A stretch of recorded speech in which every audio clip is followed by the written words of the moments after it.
Well, hey there, friend, and welcome back for another episode of the Your Hair Mentor podcast, where I'm your host and your hair mentor, Crystal Green.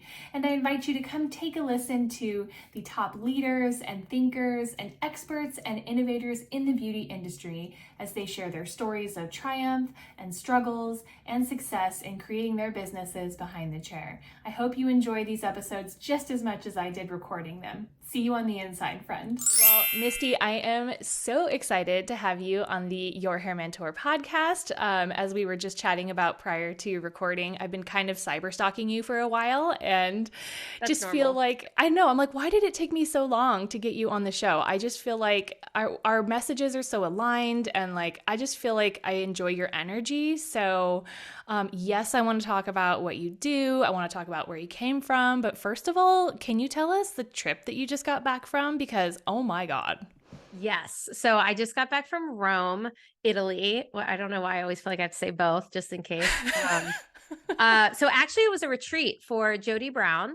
If you do not follow Jody Brown, I highly recommend it. She's amazing. And she does marketing and branding for the hair world. So not just hairstylists, but also educators. And I signed up like immediately because she's just my person. And I'm so glad because I'm obsessed with Italy now. I like cannot wait to go back. I will be back next year. I'm bringing my husband this time. It was everything I wanted it to be and more. Oh. Your pictures look so amazing. You guys were staying in this like beautiful villa or something, right? Yes, it was a 12-bedroom villa. We had a pool. Granted, it was a little chilly, so we did not get in the pool. We had somebody come and make us these authentic Italian meals 2 nights. We had somebody come and we got to make our own pizzas in the pizza oven that was out on the terrace. Like it was a dream come true. And then there was like great education too, but Right, right. Yeah, that was going to be my next question. Was it just like a fill your cup, go do something fun kind of retreat, or you were like digging into some like meat and potatoes of business stuff? very much digging in. I mean, and Jody is really good at very impactful, like, I don't even want to say classes because it's really more of like sitting around and kind of brainstorm. It's like a mastermind, right? So she's very good at pulling things out. So the cool part about this retreat, because I've been on retreats where it's like 9 hours of just like constant education and you feel like your brain's going to melt and there's like you're just exhausted. This was like, we'd have like 2 hours of like solid, impactful, like a million aha moments. Like I broke down things that I've had in my head for 2 years and finally like created a plan around it, and then 2 hours of that. And then it's fun. Mm. So it was a perfect balance. Like they know what they're doing. They know what they're doing for sure. And I feel like what better place to do that than Italy, where I feel like they're like known for just being like, not blasé is the wrong word, but like casual about work and like enjoy Yes. life and love yourself. Yes, that is exactly. This is the first place I've ever been that I did. I mean, I love my husband and son and I very much miss them. They did not meet me out there like we originally wanted to, but this is the first place I've ever been that I really did not want to leave. Like I told my husband, I said, I just want you to fly here. Like I'm not ready yet. And I was there 9 days. So normally you're like missing your routine. I was like, no, I like it. Like, I don't want to go home. Like I'm kind of sad to be like back in the US, to be Oh my perfectly gosh. honest. That's crazy. Well, gosh, I'm like, I'm gonna put this on my radar for next year. She does these trips every year, like annually, right? She does. She has one in Spain. That is, I think, this April. I will not be able to go to that one, and she's doing Italy again in October, which I will be at again. Yeah. So Amazing. that's my Jody Brown plug. Escape to Elevate is the handle that it's her and her partner Nicole, who's an amazing photographer that put these on, and it was 1,000 times worth it. That's so great. Oh, well, thank you for sharing about that. I was like, Yes. that's the first thing I want to ask you is about this trip that you just got back from. Are you still jet lagged? I mean, hasn't it only been a couple days? Yeah, I got back Friday. Today's Monday. What's funny is I've been waking up earlier and going to bed, or waking up earlier, going to bed earlier. So it's actually almost felt like a reset. Like I normally like to lay in bed longer. Like I have felt so energetic during the day. I'm really tired by like 5, 6 o'clock, but like, that's okay. That's the time I'm supposed to be tired. So it hasn't been too bad. Great. I aspire to be an early riser myself. I'm not naturally. I'm totally a night owl. And I just Mhm. know all the people that I know that are very successful in life, in business, just get up early, you know? Mm, mm, Oh, I feel like I want to challenge you on that one. bring Is it. that true though? Is that true? Or have you talked to a handful of people who say that, or books that say that? Yes, The right. shoulds, Yes. right? Yeah. Yes. Well, I will say, like, there are people in my life personally that I feel like I look up to as, productive, well balanced people that tend to get their exercise done in the beginning of the day. They get like work things, tedious things done in the beginning of the day. And then by like 3 o'clock in the afternoon, they're just like relaxed in their mind, Right. where I'm like, oh shit, I've got 10 things that I didn't do earlier that I need to get done before the end of the day. And I'm racing around. So I always am like, maybe I just need to wake up early. I don't know. Yeah, or time block, right? So Yes. I'm not a night owl or early riser. Like neither one of those are my jam. I like to sleep. I just like my bed. Like I want to go to bed a little early and I want to stay in bed a little longer. But I feel like once I realize that my brain doesn't even start working until like 11 o'clock in the afternoon, I stop beating myself up over not doing anything before 11 o'clock. And it has kind of been a game changer because there is this idea like we have to do things this way and this is how you should do it. And this is what makes you successful. And I just don't, I really don't agree with that. I feel like you can find what works best for you and you can time block any way you want. If your brain starts working at 3 in the morning, okay. You know what I mean? Like that's Hmm. going to be your work time. So yeah, Well, I I feel don't. like this is probably a perfect segue into having you introduce yourself professionally and what you are doing. Yeah. So, well, my name's Misty Jayne. We've kind of, I feel like you already said that, but um, so I am a money and life coach for hairstylists, and I'm a podcast host as well. So the Cash Confident Stylist podcast. Essentially, my whole mission is to get people to get their financial shit together outside of the salon. So I actually help people with their personal money mindset, their personal like financial literacy, just kind of the basics of money, because I realized very quickly that the hair world has a very skewed relationship with money. And I personally had that skewed relationship for a very long time, probably 15, 16 years of my career. And it wasn't until I actually decided to address it and learn the actions, reshape my mindset, all the things, because I think mindset and action go hand in hand. I don't think you can really have one without the other. Um, and it completely changed my life. It changed my career. It changed the way I did things in my business. It changed my life in general. I'm able to go to Italy, for 9 days. I'm able to completely stop my behind the chair career to pursue education and coaching. And so I'm here to kind of spread that message to hairstylists as well. Yeah, I love that. Can you unpack for us a little bit what that previous mindset was? Like, where were you at that you were like, oh, this isn't good? Oh my goodness, yes. So I basically grew up, my parents were divorced, and I had one parent who was like, as long as you have good credit, you can buy anything. So it was like, whatever I want, I get it. But when it came to long-term goals, that just wasn't possible, right? That included patience and it included planning, and that wasn't like a part of what I learned. And then on the other side, I had the scarcity mindset where I would see another parent rolling coins to be able to get gas to be able to go to work. So I had two very almost too abundant and like too scarcity kind of working against each other. So I basically bought whatever I wanted whenever I wanted. I was like, I have credit cards as long as I can pay the lowest payment. I can just do whatever. And my husband and I, we had just had a baby. I'm trying to think. I think I was about 15 years into my career at this point, 14 or 15. I'm at 20 right now, so maybe it was 14. Um, and I was in a commission salon. We lived in a small townhouse. I was exhausted. I was ready to quit. I wanted to give up. Like I was burnt out. I could not take any more clients. Like I could not make any more money. And we still just felt broke. So we kind of got to this point and this crossroads where it's like something has to change. Like something is not right. And for the longest time, I blamed it on I blamed it on not growing up with money. I blamed it on not winning the lottery that I never played, by the way. Like, like how many times have we been like, I just want to win the lottery, but you've never actually played it. But Yeah. anyway, I blamed it on not going to college. I used to say that all the time. And I had this, like, I just wish somebody would hand me $100,000. At that time, it probably wasn't even that much, right? And I just realized something's not right.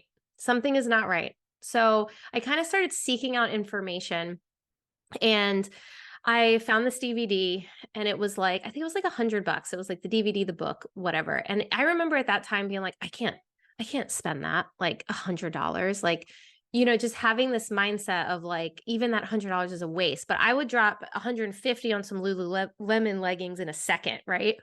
So I ended up pulling the trigger and buying it. We watched this DVD, and it completely, like, I was like, holy crap. Like, how come nobody ever taught me this? How come, like, nobody says like, hey, like, you should actually like not have debt. Like, I was just kind of taught that you're an adult and you're just supposed to have it, and that's normal to have it. Right. And so my husband and I sat down, and we had wanted to live in this particular neighborhood. And we used to drive around that neighborhood and say, we fucked up. I can cuss on here, correct? Yeah. I just meant to ask that before. We're real. We're real here. So, we fucked up. Like, again, we didn't go to college. The people that we knew that lived in this neighborhood, like, their parents were pilots and like things like that. Right. And so we sat down and we really assessed our situation. We looked at what was going on. We looked at where our money was going. We realized we were $48,000 in debt. I had no idea. I knew we had debt. I had no idea how much debt we actually had. So we sat down, we actually created a plan, and 2 years to the day, because I cut up my credit cards, we decided we weren't using them at all. And 2 years to the day, we paid off the $48,000. And 4 or 5 months later, we moved into that neighborhood.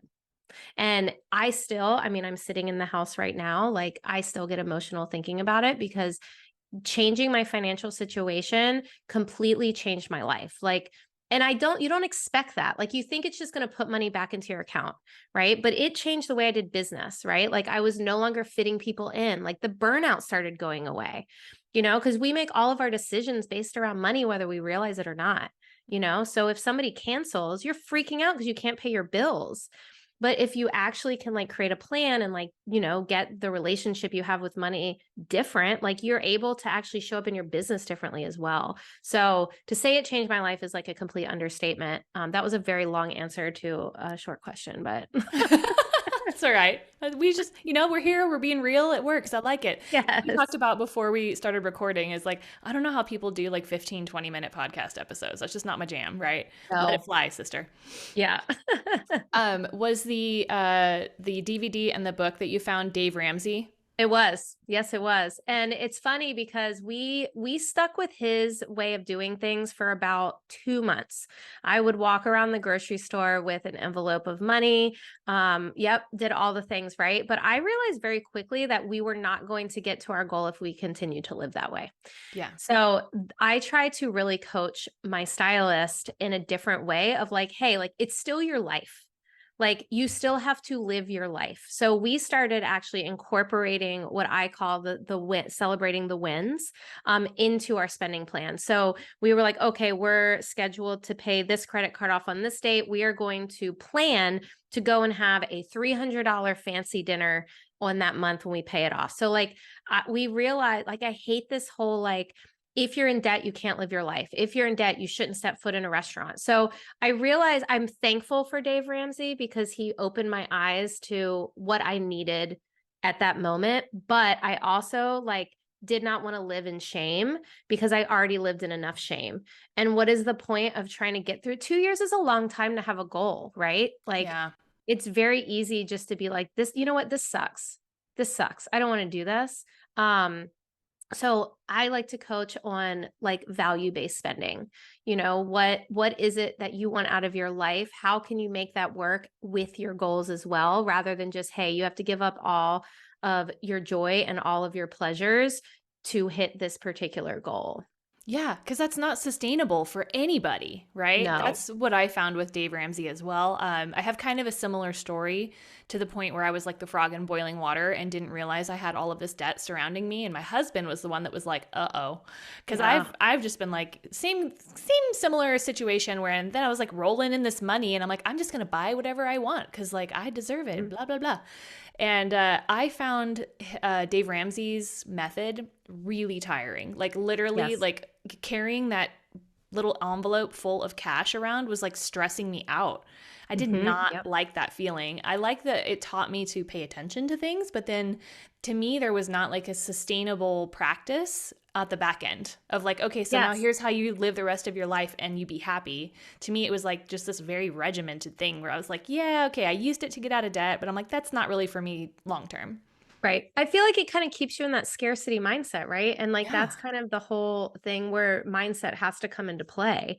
You know, it's like for the longest time, I thought living in this neighborhood wasn't for us, you know? And like, I feel like if I kind of would have stuck with that Dave Ramsey thing, I kind of would have still felt that way, right? Like, well, now I'm penny pinching and now I'm putting money in an envelope and you know what I mean? Like it would have kind of kept me in that like, yay, we did that, but now we have to hoard our money again. And like, I don't know, it just didn't sit well with me. I like life. I Hmm. like certain things that I want out of my life. So I think that it doesn't have to be so regimented because I think a lot of people give up for that reason. I cannot tell you every single one of my one-on-one clients, actually, I'm pretty sure every single one of them tried to get out of debt before. You know, whether a lot of them went through Dave Ramsey and it did not work because you're just constantly being shamed and judging yourself for your choices that you made in the past that you're trying to get out of. When first you have to like forgive yourself for that shit first and then be able to find ways and take the action that is going to give you the confidence, because a lot of times we just don't trust our own financial decisions because we've never made good ones. Yeah. So you've got to actually start making the good ones and then learn how to go, hey, Misty, you're actually making good financial decisions. Be proud of yourself. And then that keeps you going. Then it feels like a game and it's a fun one. Hmm. I love that. Okay, so you started with Dave Ramsey and then you got out of debt and then you're like, okay, that's not for me. Was there someone else that you looked towards for advice or like how did you kind of cultivate what you're doing now? Oh my gosh. So it's funny. I never thought this would be what I would do ever. Like if I looked back, I'd be like, no. So I had a friend, Sarah Marie. She used to be the blonde, or I'm sorry, she used to be she's one half of Coco Lemon. Okay. If you follow Coco Lemon, she's here in Virginia, but she used to be the Vivid Brunette on Instagram. Okay. And I was doing her hair. No, I'm sorry, she was doing my hair. I was a model.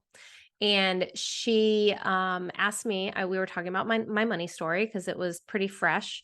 And she asked me if I would come to her salon and teach a class. And I had never taught a class. I had known that I wanted to be an educator of some sort. I knew that like I had something to give to stylists. I just did not really know what that was. And I said yes, because I'm that person that just says yes to things that feel good and not terrify the fuck out of me. Yeah. So, because she's like, just come and tell your story. That's all you have to do. And I did. And it was a very low ticket. I think it was like $55 a ticket. It sold out. There was like 25 girls. And I walked out of that knowing my direction because it's just not being talked about. Everyone talks about money. Everyone talks about six figures and bringing in more money and income and budgeting in the salon. Nobody is talking about what to do with your money when you get it home. Nobody. And it's so damn important. And I rolled with it. 2020 happened and I went all in. I actually completely walked away from behind the chair for 10 months. And I mean, it's 3 years later and here I am. That's so cool. And so then what are you doing these days in your business with your digital business? And then are you back behind the chair? Yep. So I work behind the chair 1 day a week on Wednesdays just because my hands were bored. I don't take new clients. I only have like my OGs. So I really enjoy that now. I'll probably give that up next year. We'll see how things go. But it's getting to the point now where I have more I need to do at home for this business. So I do one-on-one coaching calls, I do a group coaching course, and then I sell mini courses. So if somebody is looking to get out of debt, then I have my Buy by Debt blueprint. That's like the DIY. Like you buy it, you do it yourself. It has your calculator in there, it creates your plan for you. And then the podcast. I record on Thursdays and Fridays, and one person a day, and that's pretty much it. And it's great. It's so funny. Most of the entrepreneurs that I've had these conversations with that either used to be full-time hairstylists or maybe even only part-time, like don't want to give up that one day a week in the salon. Mm-hmm. At our hearts, we're creatives, right? And it does Yep. bring us joy to go and work behind the chair. And it just feels like, I think, a little bit of a treat to still be able to go do that and like do the things that you could do with your eyes closed, really. Yeah. Well, it's interesting because I completely walked away for 10 months. I did no hair for 10. And I did not say I'm coming back in 10 months. It was very much like, hey, I'm retiring. That's it. And then I realized very quickly that like I spent my whole career being constantly validated. So you walk into the salon, your clients come in, they're happy to see you. They love their hair. They hand you money. Validated, validated, validated. And then I moved into a business where you have to do a lot of things on the back end. I mean, my course took me almost a year to create with no income, right? And I realized that was very difficult for me and my mindset. So I went back behind the chair because I was searching for that validation, to be perfectly honest, and it still is nice. Even though now I am finding it, I'm trying to learn how to find it within myself, but we're all a work in progress, right? But yeah, but I enjoy it. But I mean, I don't know. There are days where I'm like, I don't want to get ready today and go into the salon. And the beautiful part about the coaching business is I can be in my comfy clothes and do this still. Absolutely. I'm in bright turquoise yoga pants right now, and you can't even tell. Yeah, right. I have my big comfy wide legs on right now. Well, I'm so glad to hear you bring up that piece of validation. I kind of did a similar thing. Earlier this year, I walked away from working behind the chair to focus on this, podcast and digital business and courses I'm making and all this stuff. And like, you're right. There's no, okay, I get some fulfillment out of having conversations with interesting people, right? Like that fills my cup. But like, I wouldn't say that's validating. You know what I mean? Mm-hmm. It's not like the instant gratification that we get from our clients where they come in and they're like relieved to be in your chair and they're so happy to be there and they're like all ears with everything that you're giving them.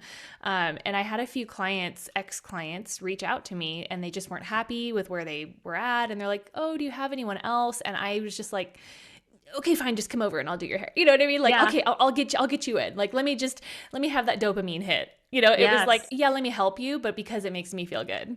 Right. So that's really interesting. At home? I have like a studio that's my all-purpose studio here. You can see my chair behind us here. I see that. Okay, good to know. I like that. I like a lot of the times it's empty now, but I do have some people that I'll pull back in and I think it's really rooted in like it makes me feel validated. Yeah, for sure. And I know and it's funny because for me, a lot of it was a money mindset as well, because I know that I had the misconception that you hop into education and you post things on Instagram and people buy from you. And for anyone listening, that is not how it works. So true. So for me too, it was like, okay, I had kind of prepared to like, all right, I'm possibly not going to get paid for 6 months in my head, It went longer than that, and again, you're working, you're building. I was not an educator before this. I was not out in the world. People did not know who I was. I was just a stylist. And I say just a stylist loosely because we know that we're way more than that. But yes. So starting from scratch, I didn't work with a brand before that. I didn't have an audience before that. And then moving into, it's very hard to work on something that you are not seeing the money for right away. So that was a money mindset that I had to shift along the way, because I always say your money mindset is a journey and you're never, ever getting to your destination. Like it's a constant evolution. But that kind of actually is what pushed me into going into life coaching as well, because I realized it's not just about the numbers. There's this worth behind us, our finances. Do we deserve the money that we want to make? Are we worthy of the money we want to make? Like, because the first time that somebody bought my course and I was sitting on the couch watching TV and I got a ping on my phone, felt gross. Like you know Oh. what I mean? Like it didn't feel good. I was like, I didn't do anything, but I Mhm. did. I created a whole entire course to help people. But I was so used to getting my hands dirty, right? We have this idea that we have to work hard, quote unquote, to like get the money that you deserve, right? And I completely dismissed the whole year of working on that course. And it made me realize that the money situation is so much deeper. It's so much deeper than just budgets and getting out of debt. Fascinating. And then not to mention, like, you speak to stylists mostly, right? Like Mhm. that's your target Yep. audience. A lot of us hairstylists that come into this industry, I mean, I know there are some that join because they're like just super motivated and they want to be like, top-notch hairstylists and they've always wanted to do it. But for a lot of us, it's like, I'm not smart enough to go to college. I don't have the support I need. Whatever the like limiting beliefs that we have are, where we go into beauty school and we think, well, I'll just go to hair school.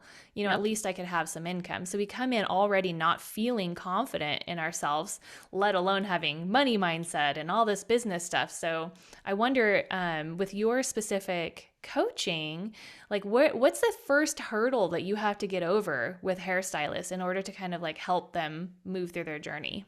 Oh my gosh. Well, I would say the first thing, a lot of times, just actually them investing in me as a coach is the hardest part.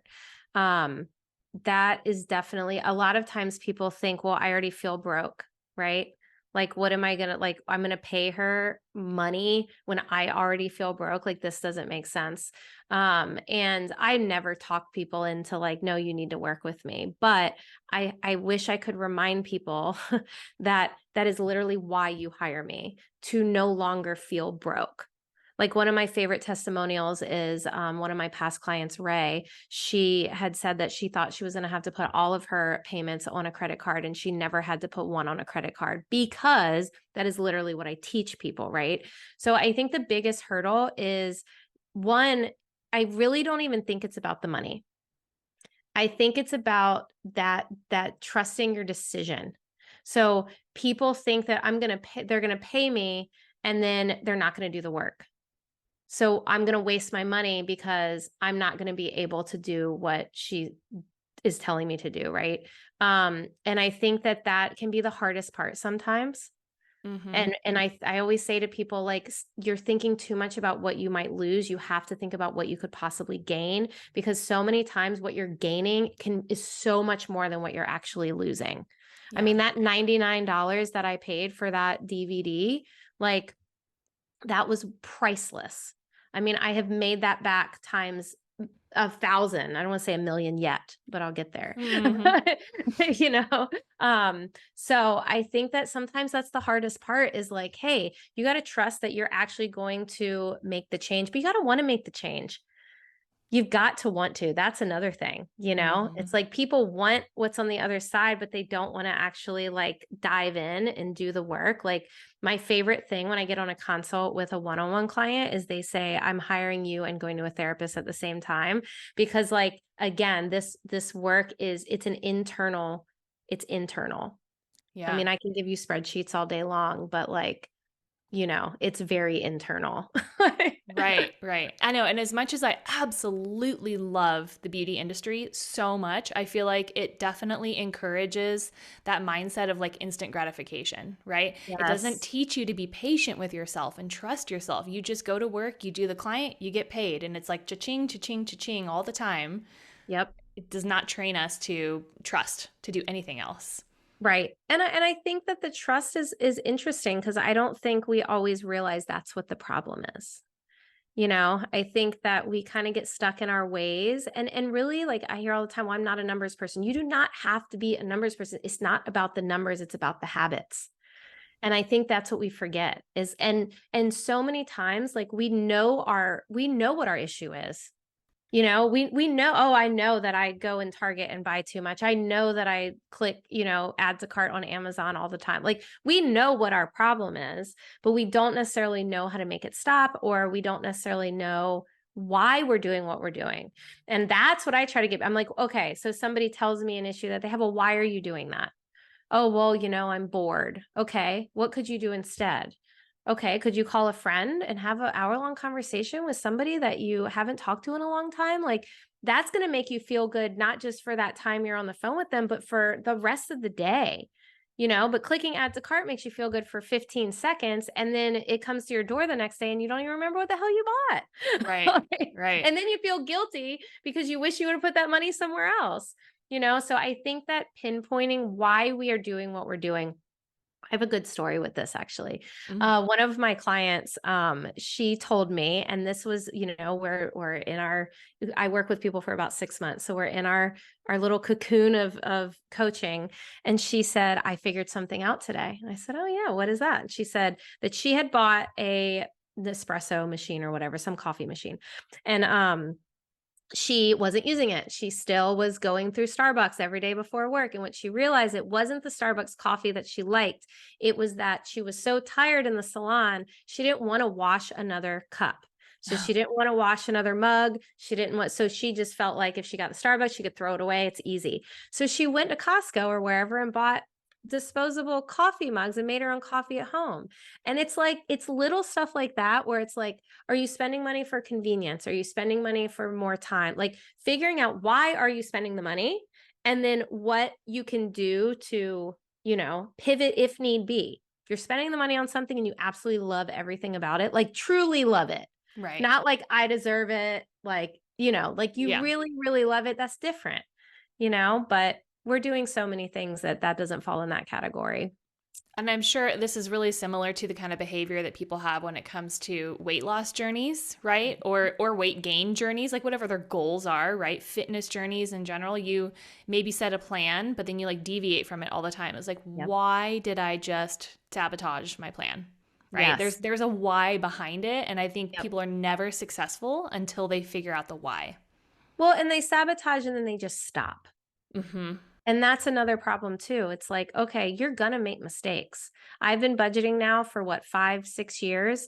Like I still have never had a perfect budget ever because it's not about perfection. It's about consistency, right? So you spend on something that you wish you wouldn't have spent on. Okay, fine. That doesn't mean that you're going to go and spend the rest of your paycheck on something you wish you wouldn't have spent on. Like you just have to know how to acknowledge it and then have to know how to kind of move forward from there. I think that's a lot of the problem with weight loss too. Like you have the one cheat meal or you don't go to the gym and then you just stop going. Well, this doesn't work.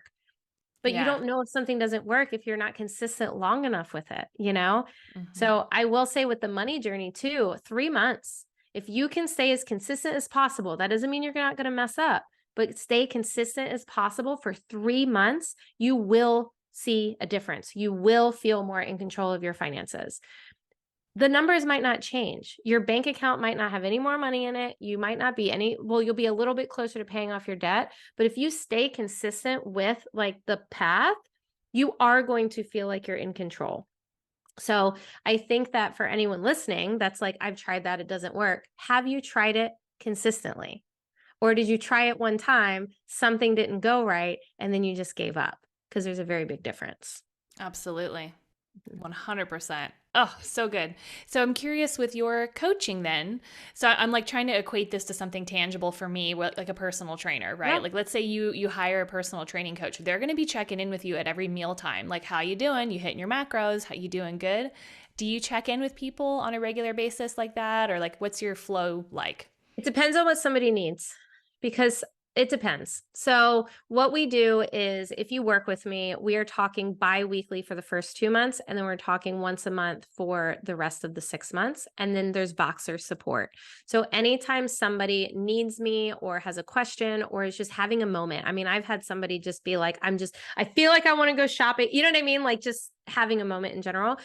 There's the constant 6-month support as well as the course that they can watch on their own with their significant other if they have one, which I recommend.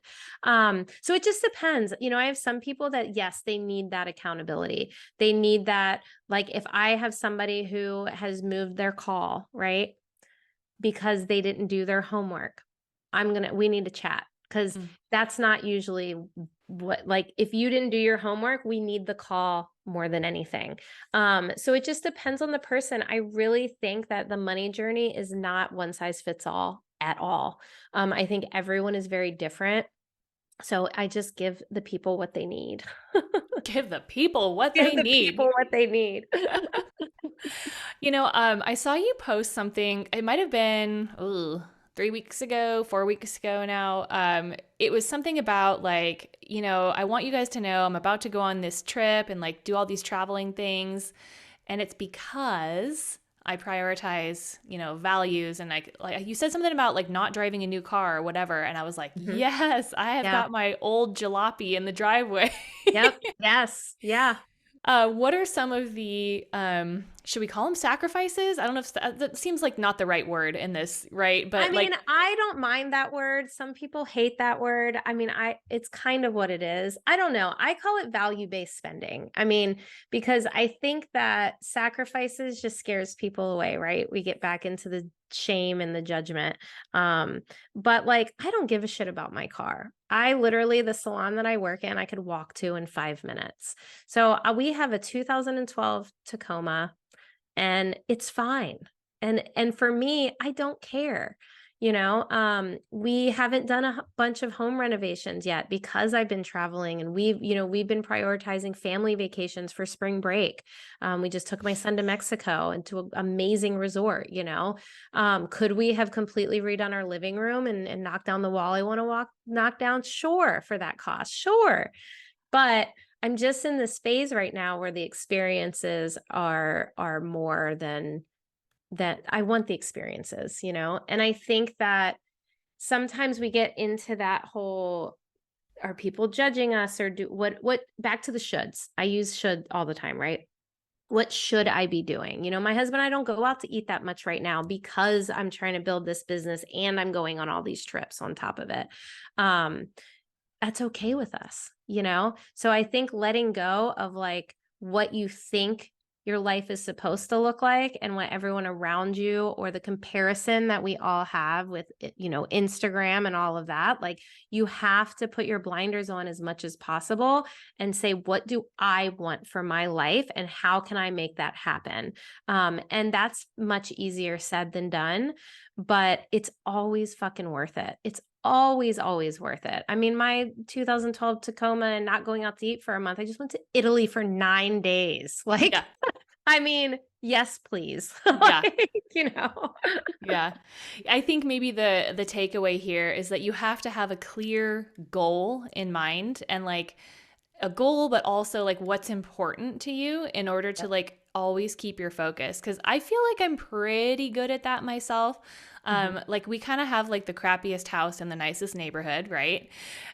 Which definitely needs some remodeling. I drive an old vehicle, and all it takes is me getting a ride in a friend's brand new Tesla, or going to a friend's house that is like Instagram beautiful and perfect, for me to start second guessing my choices and being like, oh shit, I really need to remodel our house, or ooh, my car is funky, Yep.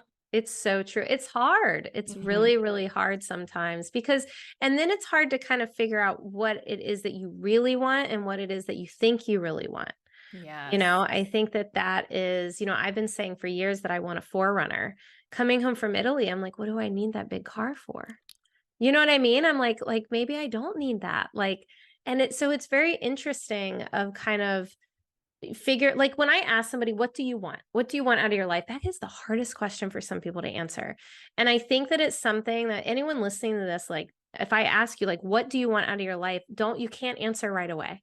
You have to think about it. You have to journal about it. Like it's so much deeper than like it sounds, well, oh, I want security. Everyone says freedom, security. Okay, but what does that freedom look like?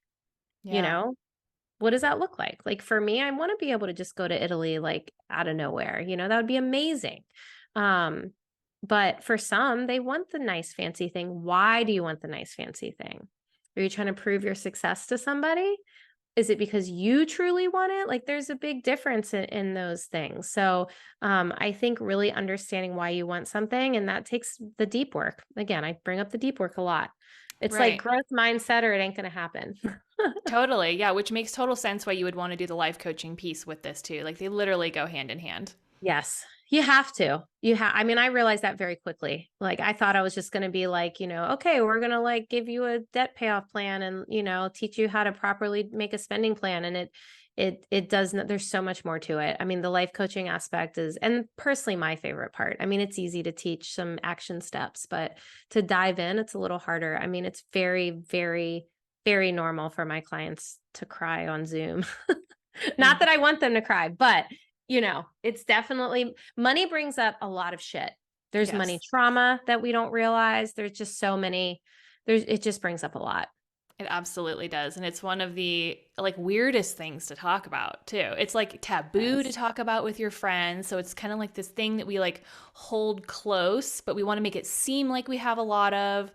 Yep. It's really weird. Like my husband and I talk about this all the time. There's a high school down the street from us where I swear 60% of the vehicles in the parking lot are like $80,000 trucks.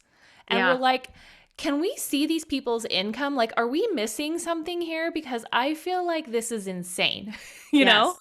So let's talk about that for a second, because this is something I like to talk about as well, because I think that how many times have you been like, how could they afford that? Oh, all the time. All the time, right? Yeah.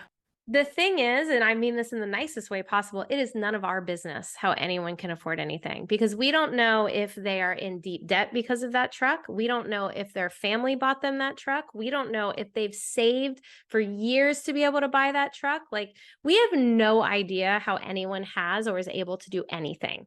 Right. So it's hard sitting and comparing what we don't have to what someone else has when we do not even know. They could be fighting every night because he has that truck payment. Right. Yep. Like you just never know. So I try to catch myself because I mean, we all do it. Right. Totally. Like, but you got to even start thinking about how am I perceiving others, because the way you're perceiving others is actually how you're perceiving yourself. Right. So what if you got to a financial position where you could easily pay cash and buy that truck? You might even have some like judgment around yourself for that. Well, I don't really deserve that. Right. So we have to pay attention to all of those things. And yeah, because it goes a long way. It's that, voice in our head and we listen to it, unfortunately. And 95% of the time it's not true. Mm-hmm. So fascinating. I feel like we can talk about this stuff forever because it goes super deep. Oh yeah. Oh, easily. I mean, I do. That's all I do all day is talk about. I love it.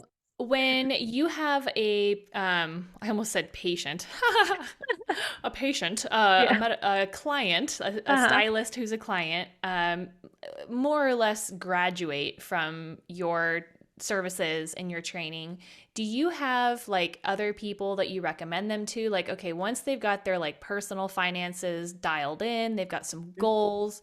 Do you have someone that you like recommend them to for like business stuff or anything like that? Yeah, absolutely. Depending on what they want, Brett Fellows, Unchained from the Chair. If you're looking for investment stuff, that he is like, I am constantly dropping his name. Kelly Scissors Make Sense. If you're looking for business, me and her are very, very alike when it comes to money. And then she helps with the business side of it. I help with the personal side of it. Nina Tullio she's actually in my course this time talking about pricing. She's like one of my favorite humans on the planet. Yes, absolutely. There's so many. I mean, it depends on what somebody's looking for, and their personality, because that matters too, Yeah, it's so true. Like there are some people that I find online that are like, ooh, just rub me the wrong way, right? And then others that you just feel like resonate with you so well. And you have to find the person that talks in a way that you understand. Because you could have somebody that's trying to help you, but they're just like talking to you in a way that you're like, I don't know, this isn't what, like, Yeah.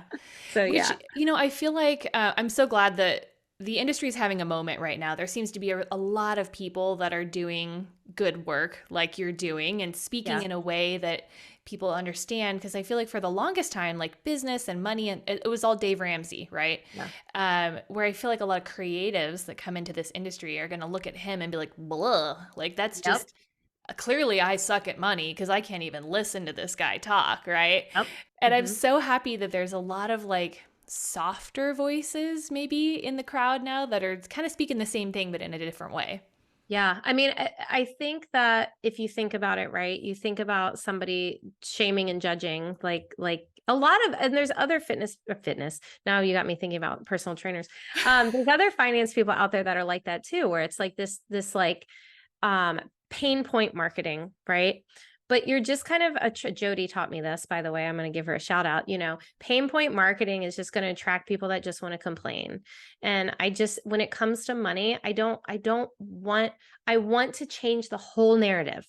I want to change the whole narrative around it. I want people to be able to sit around and have conversations about their finances in a way that is going to empower them to make changes. And if you're going through a journey of making changes in your finances, I want you to be able to go to the salon and have that conversation with other stylists. Like I want it to trickle down, because I think that especially with the internet and even these like, the hairstyle, the funny quote unquote jokes these hairstylists are making that really shows all the like toxic shit in our industry.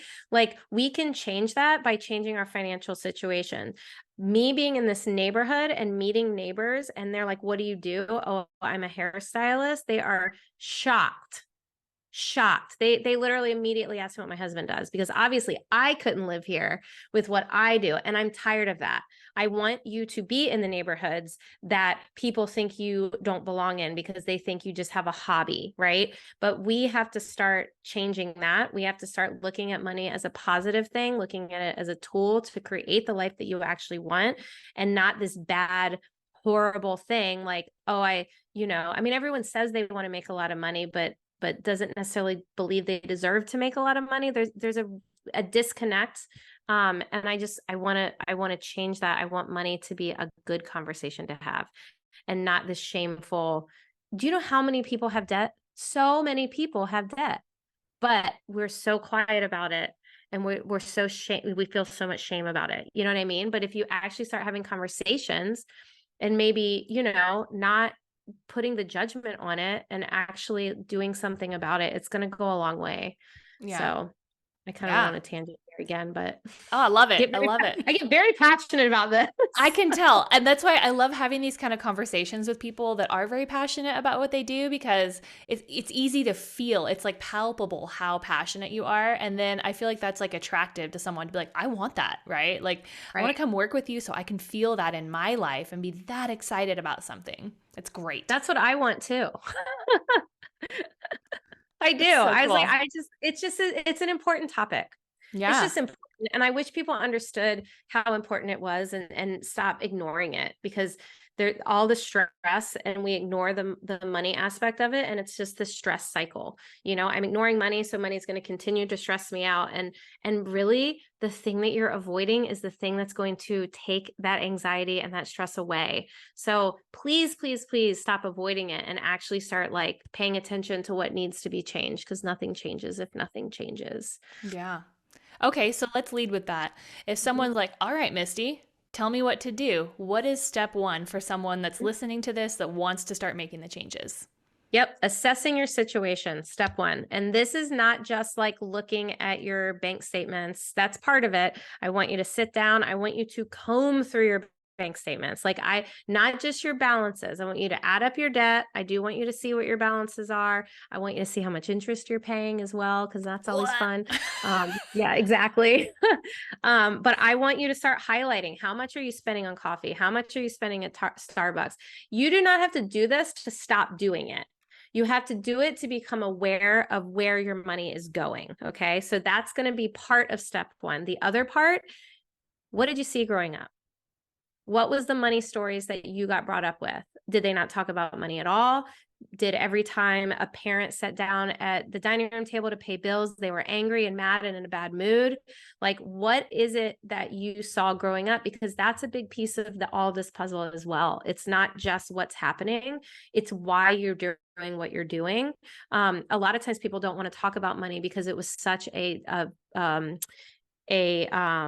like form of tension in their households growing up. So the moment they see a bill or the moment that they sit down to look at their finances, all those feelings that maybe parents arguing that they had, they start to feel. So Body Keeps Score. I don't know if you've ever read that book, great book, but No. our body holds on to a lot of the feelings that we had when we were younger. And once you get triggered, it literally is like it's happening again. So that is a big piece of it as well. So you have to really assess your situation, mindset, and actions. That is step one. And then where do you come into play in this? Like, let's say they audit their life purchases, right? And they kind of have an idea of what's going on and they need help. What do you think step one should be in your customer journey? Step one would be contact me even before that. Okay. Yeah. That's like step one when we work together. Cause again, that can go a little deeper as well. And honestly, that's when the feelings get brought up.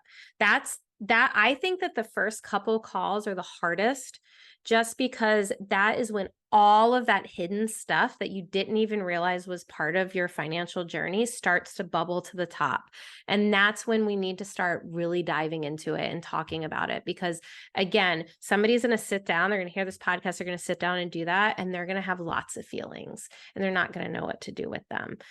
So I think even before that, if you know that something needs to change in your financial situation, contact me, period. I just think that you need the support. You need the accountability because it's so easy. And there are the DIYers out there, don't get me wrong, which I have something for you as well. So I kind of tried to make sure, because I was a bit of a DIYer, right? Like I watched the video, I listened to money podcasts. I didn't have a coach. It is possible, but not everyone, like some people need more support than others. So, and honestly, like even with the group coaching, having other stylists be in the same position is super helpful because it feels like you're alone and you're not. Trust me, you're not. Totally. Sense of solidarity for everything in life, right? Yeah, for sure. It goes a long way. Awesome. Okay, so if someone wants to contact you, what's the recommended way to do that? Instagram. I live on Instagram. Yeah. You can find me at _Misty Jayne, and that's Jane with a Y _, or at the Cash Confident Stylist. That's the name of the podcast. That is like, yeah, I answer all DMs. I'm not like, I'm not amazingly popular where I can't answer people. Thousands of DMs a day. Yeah, exactly. Yeah. Like you can DM me. I will answer you probably within 24 hours. If not an hour. Awesome. Awesome. Well, thank you so much for that. And I think, didn't we talk about before we started recording that you had a little coupon code for my listeners? Yes, absolutely. So I'm going to give you the link so that you can put it in the show notes. So they really don't even need the code, but it is going to be YHM10 and my Bye Debt Blueprint. It's a $47.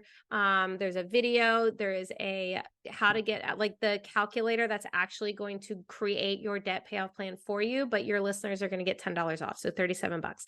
And it is it's your game plan when it comes to getting out of debt. So you're welcome. Yeah. Awesome. Yeah. I was just about to say, and thank you. Yeah. That sounds so great. Well, this is really a pleasure and a treat to have you come on here and chat with you. I just feel like you're very easy to talk to and clearly passionate about what you're doing, which is so great. And I think I should probably calm down. No, please don't calm down. I feel like I feel like I can match your energy really well. Like sometimes I have people come on that are like very soft spoken and calm, and I try to, you kind of match whoever you're speaking with, but I feel like you and I could just jam all day. Oh yeah. Which I think you're coming on my podcast soon, so we'll do that. Perfect. Yeah. Awesome. Well, thank you so much, Misty. It's been a pleasure. And I will put all of those juicy notes in the show notes for all my listeners. Thank you so much for having me. This was fun. All right. We'll be in touch. Mm-hmm. All right, friend. Well, that's a wrap for this episode of the Your Hair Mentor podcast. It has been my pleasure to be here as your host. Again, my name is Crystal Green. And until next time, my friend, as I always love to say, have a wonderful hair day, and I'll see you then. Okay, bye.